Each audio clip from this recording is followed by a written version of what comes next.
Good morning, everyone. I want to take you back 15 years. My first real career was in advertising, and I had a hiring decision to make. I found this guy who was extraordinary in his creativity. He thought about problems in new ways. He spoke 6 languages fluently. I thought, this is the guy. So I made a case to hire him. We brought him in, and then he fell way behind on a deadline. And I'm trying to figure out what to do. A senior leader in the organization comes over to his desk, starts screaming at him, and says, if you don't get your act together, you're going to be fired. And I watch this happen, and I have a choice to make. Am I going to speak up, or will I stay silent? And I know my whole life I've been the person who stayed silent. In elementary school, I got called to the principal's office. I got there, found out I was not in trouble, and I still cried. And I was just determined to follow all the rules, but also rules that didn't even exist yet, just in case one day someone created them. And as this happened, though, as I saw my colleague getting yelled at, I felt like I had to do something about it. So I looked around the organization, and I found the person who I knew would be supportive. It was my boss's boss. She had nominated me for an award the previous year. She would come by my desk to talk about Survivor every week, which meant I had to watch Survivor. And I thought she would be the perfect person to pitch my suggestion to, so I walked in and I said, look, this is a terrible injustice, but I'm also worried that this guy's gonna quit. And so we need to do something about it. Phew, nothing bad happened. Except then my boss's boss is dragging me by the ear down the hallway. She shoves me into a dark room. The light goes on. I'm totally disoriented. I'm somewhere I've never been in my entire life, standing right in the center of the women's bathroom. Turns out that was the only room on the floor with no windows. And my boss's boss tells me if I ever speak up out of turn again, I'm going to be fired. So after that, I made 3 decisions. The first one was to never, ever have a real job where someone could fire me. This is the joy of university tenure. Second decision was to try to study how we could create organizations that welcome nonconformity, that encourage people to speak up instead of shooting them down. And that's what I've been doing since then. And then the third decision was to never again set foot in a women's bathroom. Check. So I went on and became an organizational psychologist, and I wanted to tell you what I learned from studying these people that I've come to call originals. I think of the originals as people who are not like me, the nonconformists who are comfortable speaking up and standing out, and who drive creativity and change in the world. And I wanted to know how we could all create cultures that welcome that kind of original thinking. And I wanted to bring you today a top 10 list of the most important steps you can take to drive an original thinking culture. But sadly, I could only think of 3, so this is going to be a top 3 list. Are you ready? Okay, I was going to do it anyway, but I appreciate your enthusiasm. So the first thing that I learned about building a culture where originality thrives is that you have to fight groupthink. I work in a lot of industries, and as I go around, I see many leaders who are shutting down ideas. And recently, I've started taking pictures of them. This was my favorite. So many of us have had a boss, unfortunately, who's really not interested in hearing other people's opinions. And the question is, what does it take to create a world that's the opposite of this? The best example I have seen is at a hedge fund called Bridgewater. Those of you who are not familiar with Bridgewater, they've made more money for their clients than any other hedge fund in industry history. They also started warning their clients about an impending financial crisis globally in 2007. Would have been nice if other firms started doing that too.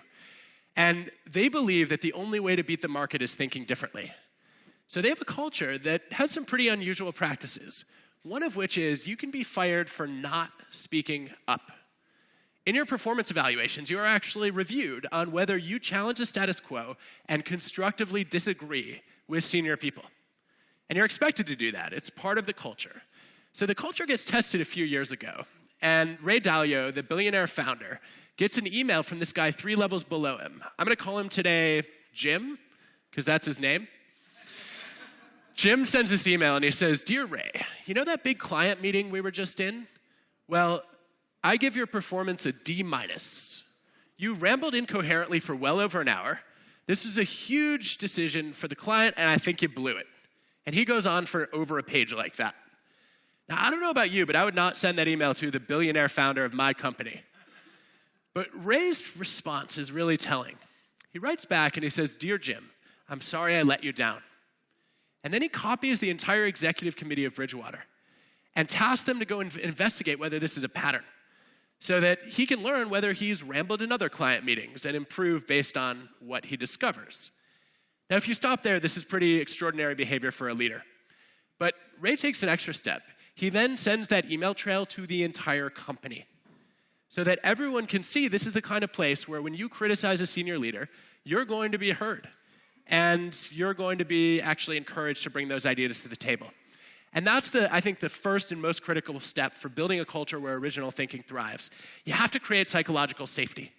That sense that I can take a risk, I can bring my ideas to the table, and I will not be silenced. And one of my favorite ways to do this is something I learned about at a pharmaceutical company a few years ago. The CEO got frustrated that the organization was getting bureaucratic. They weren't innovating anymore. And so he brought his leadership team together and he said, "I want to spend the next hour brainstorming about how to kill our company. We want to put this company out of business." Now, I have never seen a more energized group of executives in my life. There was a scientist who was like, "I've been waiting 27 years to destroy this company. Thank you for finally giving me a voice." And for the next hour, they actually brainstorm about how to destroy their own company. And then they turn around and say, "Look, a lot of these ideas are opportunities or competitive threats. We need to do something about them." I think this is a really powerful way to fight groupthink for two reasons. Number one, it makes it safe for everybody to speak up with their most contrarian ideas. Because if your whole responsibility in this meeting is to kill the company, there is nothing that you cannot say, right? It's actually possible to point out that the emperor has no clothes. And then secondly, you are much more creative on offense than defense. If you run this exercise as save the company, nobody's going to think outside the box. You'll get a lot of cautious, boring ideas. Kill the company, you can drill into crazy possibilities you've never considered before. If you haven't run this exercise at your organization, I highly recommend giving it a shot. Every couple months, people bring in new ideas, and you're able to continually refresh that culture where people do speak up. But then you have a challenge. You get lots of great ideas. You have to figure out which ones to bet on and which ones to ignore. And I think this is where most original thinking goes to die. I don't think we have a lack of disruptive ideas in the world. I think we have a lack of people who know how to bet on them and decide which ones have real potential and which ones don't. So how do you know which ideas are going to take off? I have a former student, Justin Berg, who actually decided to study this of all places in the circus arts. So think Cirque du Soleil. He got hundreds of circus artists to submit videos of their brand new acts that had never been seen before. Then he had different groups of people predict which ones were going to be hits with audiences. The first group he looked at was circus artists themselves, and they were disastrously bad. They were way too positive on their own ideas, and they couldn't really step outside of that and say, "You know what, I don't know if this is going to work or not." And so they failed miserably at predicting whether their videos would take off. Second group was leaders and managers. They should be the most accurate judges. They're the gatekeepers. They're the people we rely on to decide which ideas are going to live and which ones will die. But leaders and managers were almost as bad as the artists themselves, but for the opposite reason. Instead of being too positive, they were too negative. The more original an idea was, the more likely a leader was to say, not interested. Why were leaders closed to the most original ideas? Two big reasons. One was they tended to use prototypes. They asked what's been successful in the past, and then they compared new ideas to that template, which is totally reasonable if you're not trying to innovate, but when you're trying to be original, what's worked in the past is sort of irrelevant to what's going to work in the future. Secondly, managers had really skewed incentives. They knew that if they bet on a bad idea, it was going to embarrass them and it might even ruin their career. Whereas if they rejected a good idea, great news. No one will ever know. So what are they going to do, right? They have a choice to either stick their neck out for an idea that might work but is a little bit wild and unconventional, or they could play it safe and say, I'm just not going to take the risk. And most of the managers and leaders said, not going to take the risk. Justin found there was a third group that was really good at assessing which ideas would take off.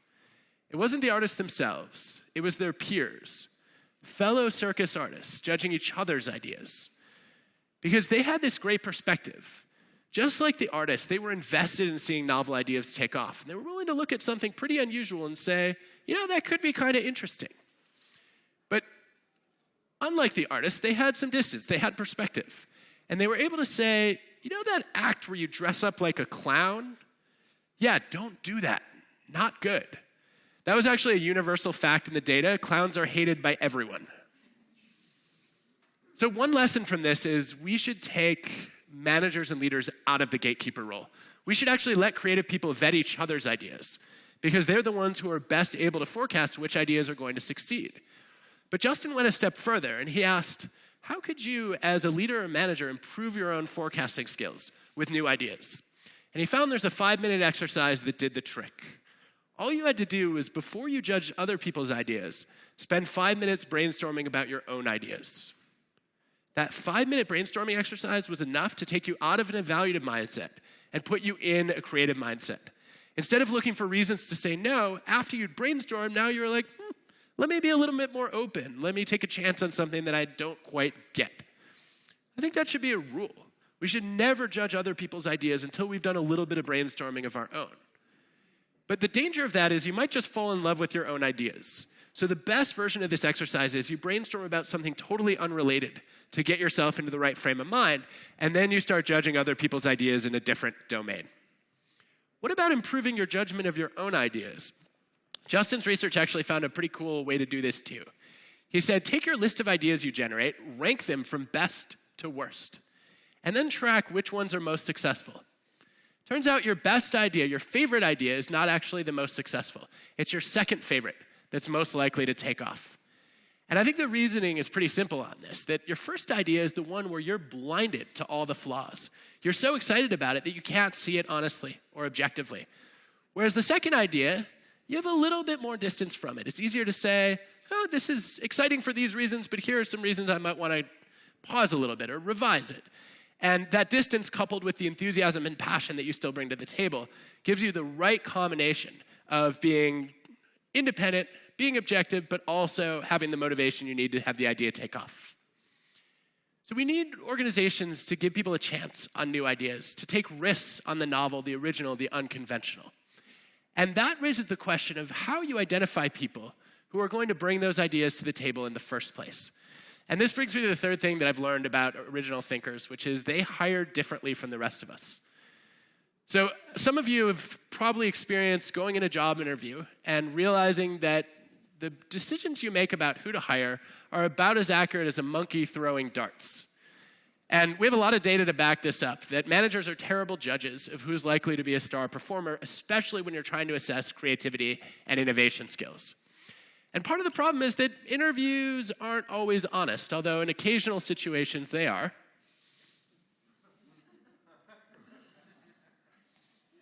But most of the time it's hard to trust what people say when you interview them. And I've spent a lot of my career studying the differences between people that are relevant here. I've become really interested in the differences between givers and takers. Takers are the people who basically ask, what can you do for me? Givers are all about, what can I do for you? And they're the ones who end up driving a lot of the creativity and innovation in organizations. They do more knowledge sharing. They make more introductions between people, which facilitates creative collisions. And we're horrible at judging who's a giver and who's a taker on first blush. There's a personality trait that throws us off. It's called agreeableness. You may know agreeable people as warm, friendly, polite, welcoming, nice people. Disagreeable people, more critical, skeptical, challenging, and far more likely than their peers to become lawyers. That's not a joke, that's actually an empirical fact. Now, cultural differences are really interesting on this as a quick aside. If you think of highly agreeable countries, which ones come to mind? Shout them out. Who said Canada? Canada's my favorite example. There was a Toronto radio station that held a national contest to come up with a Canadian slogan, and the winning entry was the best demonstration of Canadian agreeableness you will ever find. I kid you not, Canadians voted for their national slogan to be as Canadian as possible under the circumstances.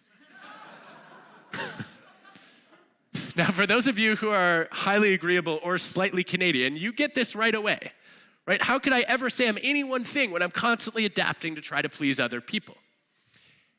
I assumed that agreeable people were givers and disagreeable people were takers, right? If you're nice, you will also be helpful, and if you're not so friendly, you'll probably be selfish.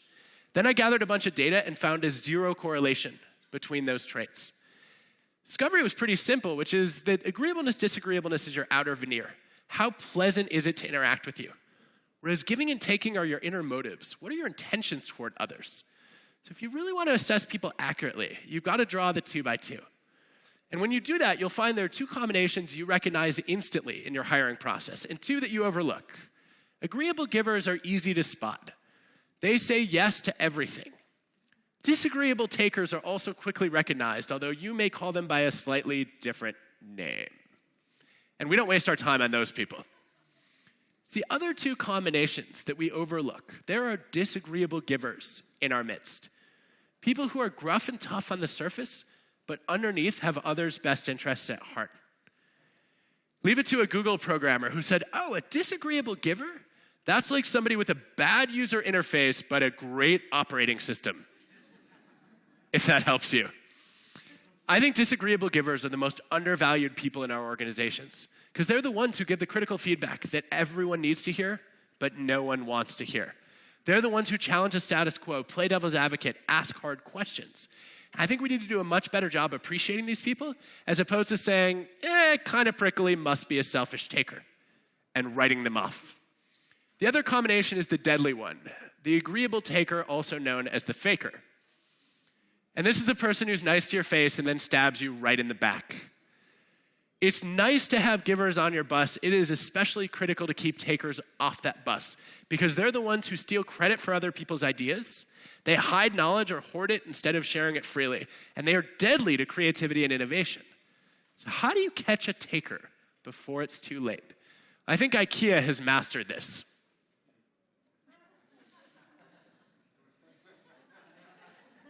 The takers tend to take that a little too literally. Now, one of the best ways to catch a taker in an interview process, especially the agreeable ones, is to ask a simple question like this. What % of people in a typical month steal at least 20 euros from their company? How common is theft of at least 20 euros in a typical month by employees across industries? We'll define theft broadly. We'll include cash, IP, materials, merchandise.